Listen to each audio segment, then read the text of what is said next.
this is the new 2022 Nissan Maxima, and it's a very good sedan.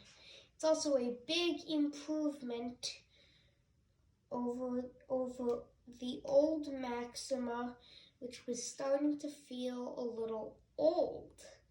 But the new one has been redesigned for 2022, and it's much better. That's especially true of this one, the XLE all-wheel drive version. And today I'm going to review the new Maxima. Before I get started, be sure to check out Cars and Sports. This is my new online enthusiast car auction. So we have, if you're looking to sell or buy a car from here, we've had some good sales recently on this one, including this Mercedes S-Class sold for $40,000. This wonderful old Jaguar E-Pace sold for just under $24,000, and this wonderful old school Ram 2500. So if you're looking to sell or buy a car, sell it here or buy it here. And so I've borrowed this Maxima from the local Nissan dealer around here, and this one has been fully redesigned, and the interior has been upgraded, and the designs outside have been upgraded too, and that's especially true on the back. The old one had sort of like a you know, like type of thing, but the new one has this thing that says Maxima and the logo right here, and it says Barney right here, which is a little odd why they put it on this one. I don't really know why, but they did. And so first I'm going to take you on a tour of this vehicle and show you all the quirks and features. Then I'm going to get it out on the road and see how it drives, and then I'm going to give it a Jaffe score.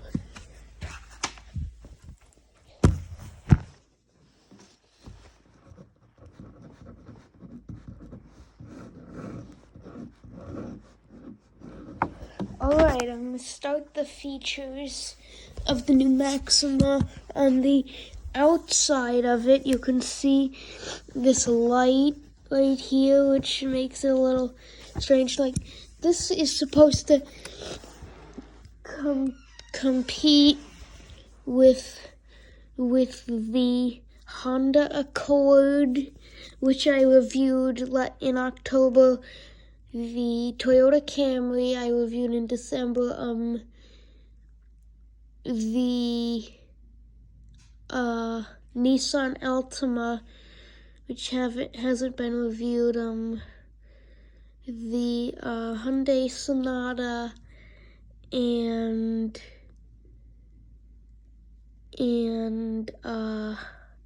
what was it called? And the Subaru Impreza.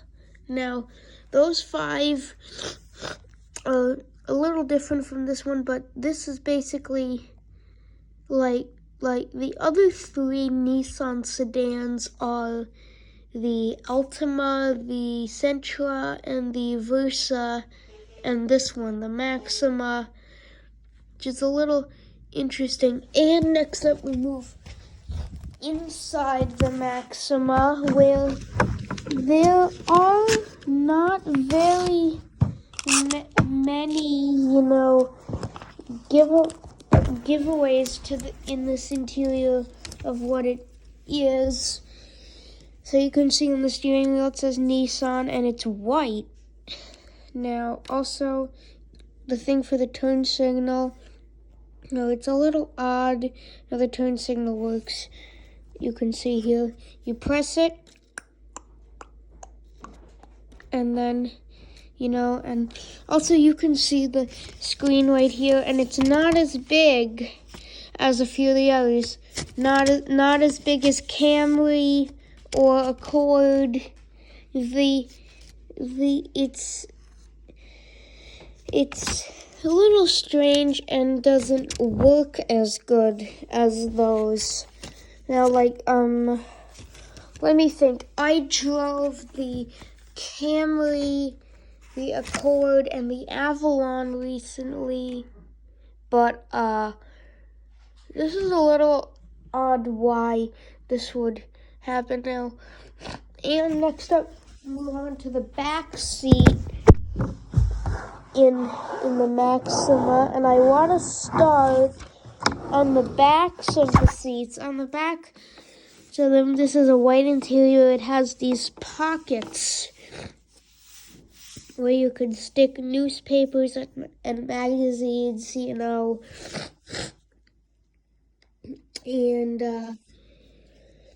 it's a little interesting, and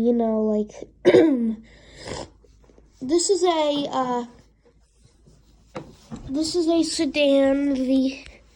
The engine is a 3.5 liter V6 that Nissan uses in a few of their other vehicles. I was gonna say like the Nissan Pathfinder, which is a bigger car than this. It's a mid-sized 3-row that they use a 3.5 liter V6 like in this vehicle, and also it's a little interesting how they use it. You can see like this one doesn't come with a few of the features. This one doesn't have. It has like 2 less features that are in the Altima, the Sentra, and the Versa. This one has a lot of features, but this one doesn't have as much reality as a few of the other Nissan cars. I drove an old Pathfinder, the 21 model, which I reviewed in this January, and I drove the Avalon, the Accord, and the Camry, which those I mentioned in this video. Like this feels. I wonder if at the end of the day they might add a little more power. I'm not really sure, but it's possible they might. And next we move on to the cargo area. To access it, it will go up, and you can see you get pretty good cargo area in here. 31.2 cubic feet, and that's pretty standard. Earlier I mentioned the Honda Accord and the Toyota Camry being about the same size as the Maxima. They also have about the same cargo area, and this is like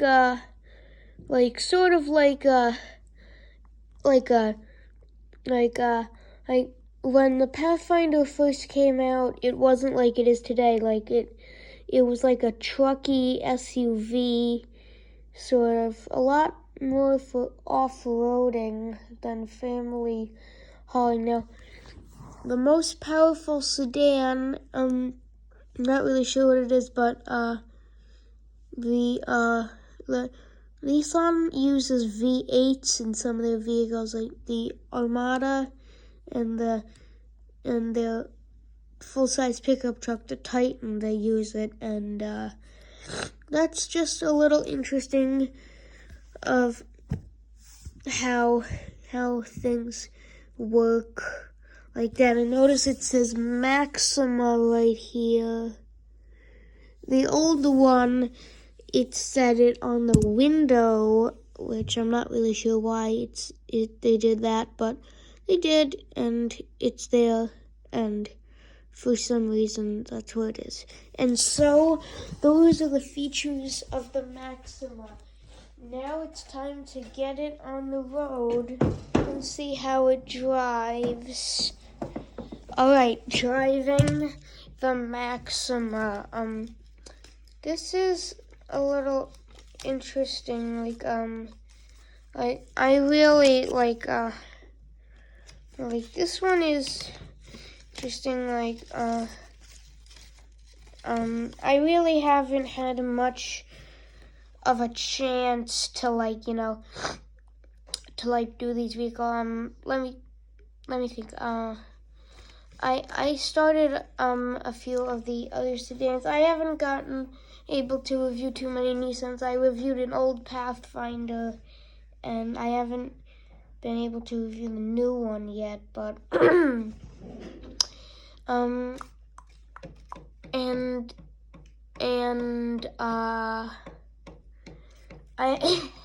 I find it a little strange. Alright, here goes. I'm gonna see how it feels. Wow, you do get a little noise from this vehicle, but not too much, and I think it sounds pretty good for a sedan with a V6, And so those are the features of the Maxima. Now it's time to give it a Jaffe score.